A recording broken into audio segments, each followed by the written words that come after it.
What's up, guys? Today I'm going to be doing a behind the video on What's Poppin' with Jack Harlow. In the summer of 2018, I want to say, I saw the Sundown video on Twitter, and I was like, yo, this is hard. Like, I don't know, it was like refreshing. I was like, who is this kid? So I went to his Twitter, I DM'd him, and I was like, yo, like, you're super hard. I want to hear more music and stuff. So went back, listened to more music. I essentially told him like we should work on something, and he said he wanted to do the video for Cody Banks. I liked the song, but I don't know. It was one of those moments where I loved Sundown so much that I just, I don't know, I couldn't see past it.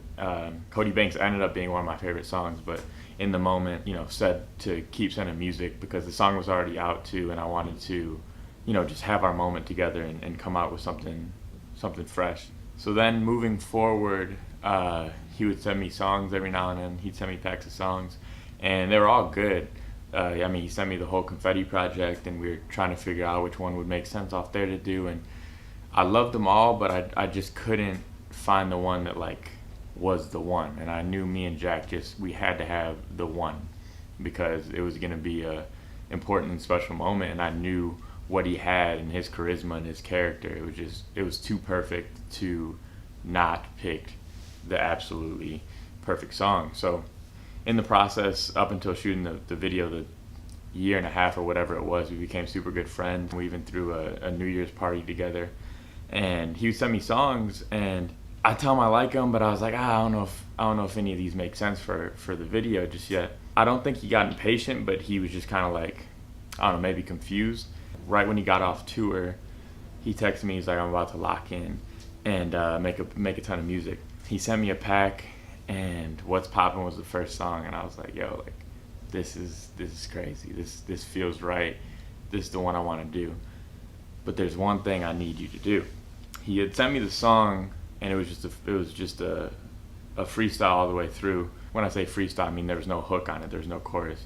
So I was like, it's amazing, but there has to be something that becomes familiar. You have to have a hook that comes back in. You need something that's going to be catchy. Just take the first 8, put it on the end of the song, make it a hook, and then it's going to feel complete and layered and packaged. And he's like, I don't know. And I was like, just do that one thing for me, and I'm all in. You know what I mean? It had to have a hook. And he's like, all right, I'm going to trust you on this one. So he sent me it back with the first 8 at the end. It had that hook that came back in, and it felt right. So I was like, let's do it. We ended up shooting it pretty quickly after that.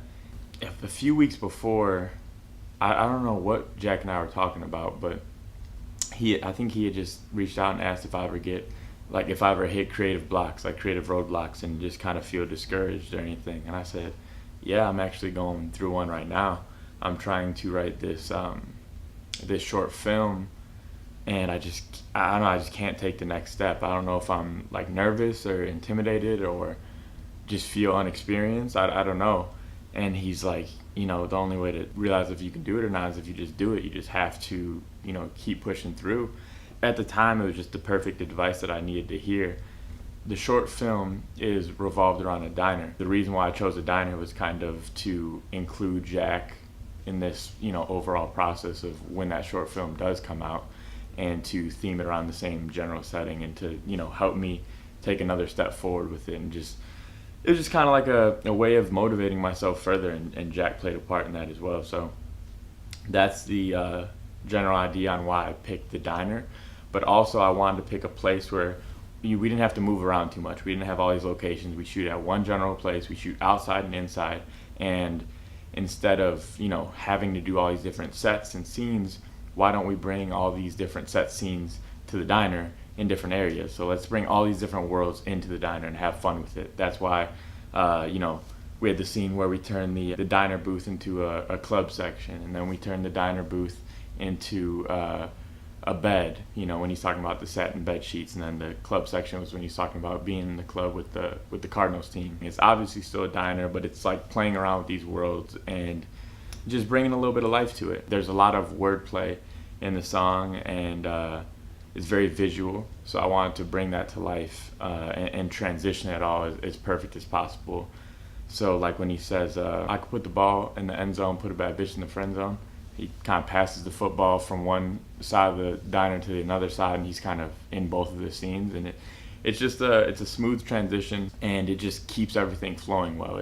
It's simple, it's to the point, but it's fun and involved. The dartboard that we had in there, when I had wrote in the treatment, I had put it was originally supposed to say Jack's ego in the center of the dartboard.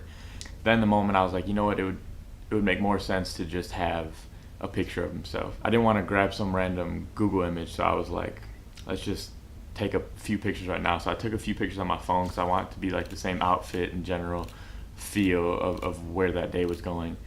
And I took a few.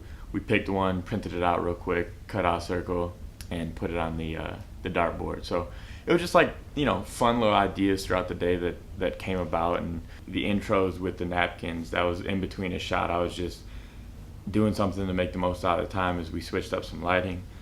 And there's a napkin on one of the booths, and I was sitting there, and I just had a Sharpie, and I was just, you know, writing the titles, and I was like, you know, this would be a great way to introduce the video. Also, right before we started shooting, I was like, I feel like we need a zoom lens. So I called to get a zoom lens to set, and then, you know, those zooms throughout the video, those weren't planned for beforehand. That was just kind of another spur of the moment type of deal, and it ended up playing a vital role in the video, in my opinion. The whole set was fun. We had a good time.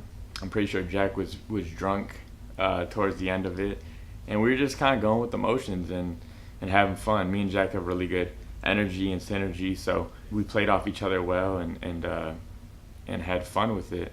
That's kind of how the whole What's Poppin' video played out, and me and Jack have a ton more stuff coming, and I'm excited to see, you know, where that work relationship goes, and just, you know, see what happens next.